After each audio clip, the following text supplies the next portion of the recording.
Hello दोस्तों, welcome to our YouTube channel GK Mantra में आपका बहुत बहुत स्वागत है दोस्तों।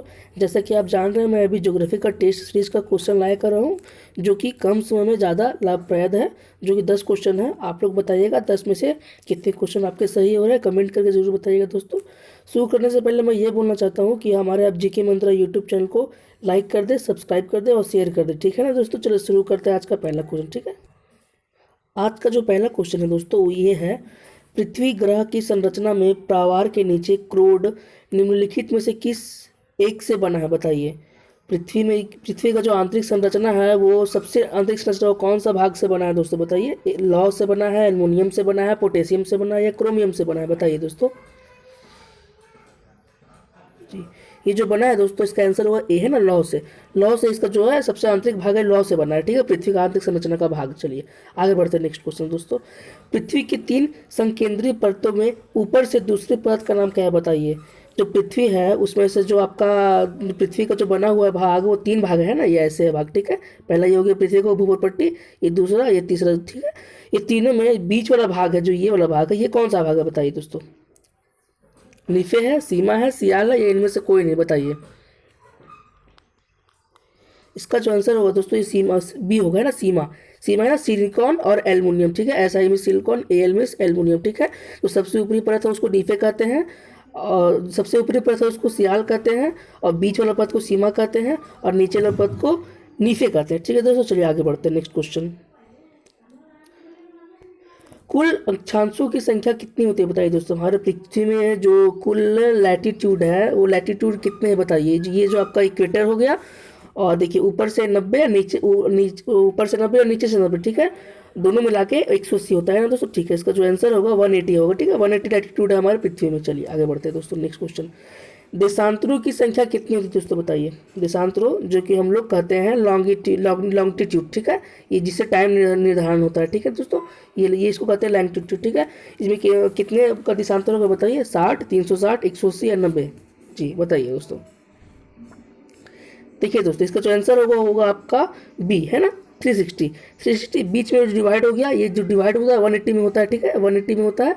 और इधर इधर हो गया आपका, इधर सब मिला के दोनों का हो गया 360, ठीक है। चलिए आगे बढ़ते हैं दोस्तों। निम्नलिखित नगरों में से कौन सा एक भूमध्य रेखा के सर्वाधिक निकट है, बताइए दोस्तों। जो आपका पृथ्वी है, पृथ्वी का जो इक्वेटर है बीच में, इसको 0 डिग्री पे उसको अक्षा भूमध्य रेखा बोला जाता है।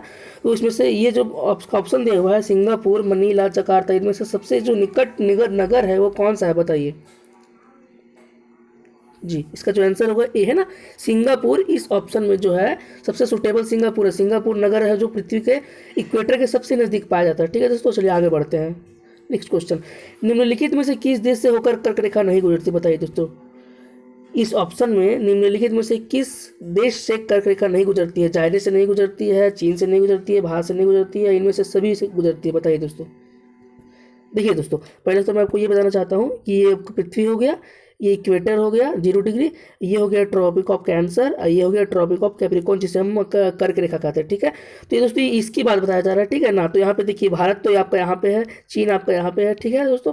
तो इसमें तो आपका तो भारत चीन तो नॉमिनेट हो गया, ये सभी तो होगा नहीं दोस्तों। तो ऑप्शन बच गया आपका जायरे, ठीक है। जायरे है जो आपका कर्क रेखा में नहीं गुजरता है, ठीक है दोस्तों। चलिए आगे बढ़ते हैं। अंतर्राष्ट्रीय दिनांक रेखा कहाँ से होकर गुजरती है, बताइए। अंतर्राष्ट्रीय दिनांक है वो कौन सा देश से होकर गुजरती है दोस्तों, ठीक है ना, बताइए। 180 डिग्री से गुजरती है, 120 डिग्री से गुजरती है, 270 डिग्री से गुजरती है, या 90 डिग्री से गुजरती है, बताइए। बताइए दोस्तों।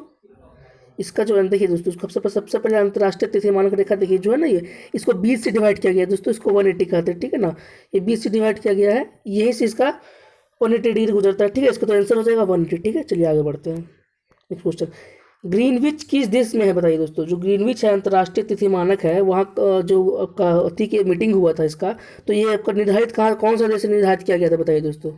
तो जो ये आपका जो होगा, इसका आंसर ये हो जाएगा यूके है ना। यूके से ग्रीनविच का निर्धारण किया गया था। जो यूके कहाँ पे है, इसको फुल फॉर्म क्या है, यूनाइटेड किंगडम, ठीक है, यूके। चलिए आगे बढ़ते हैं, नेक्स्ट क्वेश्चन। एक देशांतर को पार करने में दो स्थानों के स्थानीय समय के बीच क्या अंतर होता है दोस्तों, बताइए। कितने मिनट का अंतर होता है दोस्तों, बताइए। और कितने डिग्री का अंतर होता है, बताइएगा, ठीक है। इसका जो आंसर हो जाएगा दोस्तों वो 4 मिनट होगा। ठीक है दोस्तों, 4 मिनट के देखिए जो होता है ना आपका ये अंतर्राष्ट्रीय तिथि मानक की जो 1 डिग्री में 4 मिनट होता है, वैसे आपका आपका देखिए ये एक ये आपका अक्षांश रेखा हो गया, एक ये हो गया, एक ये हो गया। ठीक है, ये दोनों का जो दूरी होता है दोस्तों वो आपका 15 डिग्री का होता है। ठीक है, 15 डिग्री। अब 15 डिग्री और 1 डिग्री में 4 होता है, तो 15 × 4 इज इक्वल टू 60 है ना, 1 घंटे का। आपका एक अंतर्राष्ट्रीय जो तिथि रेखा है वो 4 मिनट का होता है, और आपका 15 डिग्री का इसका जो होता है दूरी होता है। ठीक है, चलिए आगे बढ़ते हैं। अंतर्राष्ट्रीय तिथि रेखा का निर्धारण किस वर्ष किया गया था दोस्तों, बताइए। आज का जो लास्ट क्वेश्चन है, अंतर्राष्ट्रीय तिथि रेखा का निर्धारण किस वर्ष किस मीटिंग में किया गया था दोस्तों, बताइए।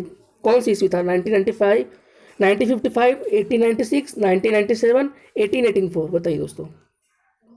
इसका जो आंसर हो जाएगा वो हो जाएगा 1884 को अंतर्राष्ट्रीय तिथि मानक तिथि की मीटिंग हुई थी, और वहीं से बताया गया था कि यूके में ही आपका अंतर्राष्ट्रीय तिथि मानक ग्रीनविच का शुभारंभ किया जाए। ठीक है दोस्तों, चलिए धन्यवाद। अगर आपको ये वीडियो पसंद आया दोस्तों तो लाइक कीजिएगा, सब्सक्राइब कीजिएगा, शेयर कीजिएगा, और आने वाले दिनों में और मैं नए नए सब्जेक्ट का और क्यूज लाते रहूँगा, जिससे आपको बहुत फायदा मिलेगा। और ये क्वेश्चन जो लगभग सभी को एग्जाम में पूछे जा चुके हैं और संभावित तक पूछे जा सकते हैं दोस्तों। बताइएगा आपका 10 में से कितने क्वेश्चन सही हुए हैं, कमेंट जरूर कीजिएगा दोस्तों। बहुत बहुत धन्यवाद देखने के लिए।